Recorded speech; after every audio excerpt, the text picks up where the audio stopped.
we want to consider continuing the sequences below. Note that these sequences are not like sequences we've met before. To go from 4 to 12, 12 to 36, and 36 to 108, what we need to do is multiply by 3 each time.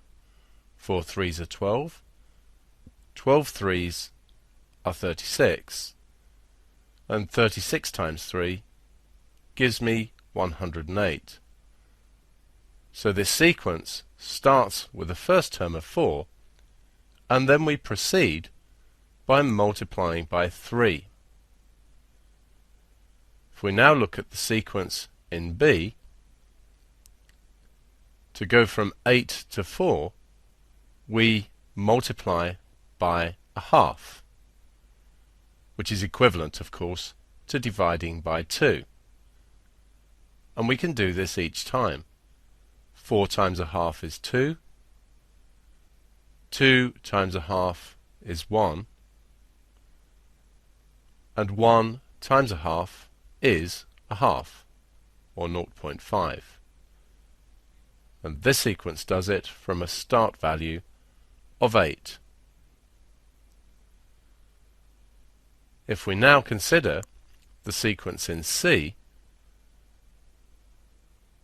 to go from 2 to minus 4, we could multiply by minus 2. And then from minus 4 to 8, we multiply by minus 2 again.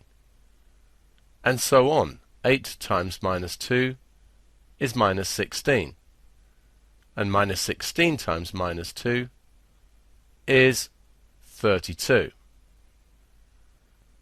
All three sequences are formed from a first term and then by multiplying by the same number to reach subsequent terms.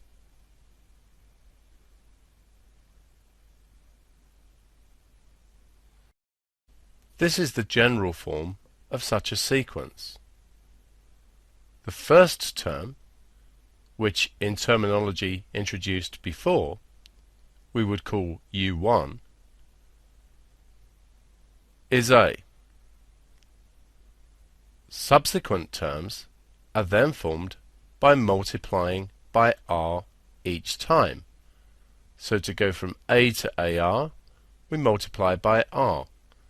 And to go from AR cubed to AR to the 4, we multiply by R again. R is called the common ratio of this type of sequence. The reason for this, if we take any two subsequent terms and we divide the higher one by the one before it, we will get that common ratio.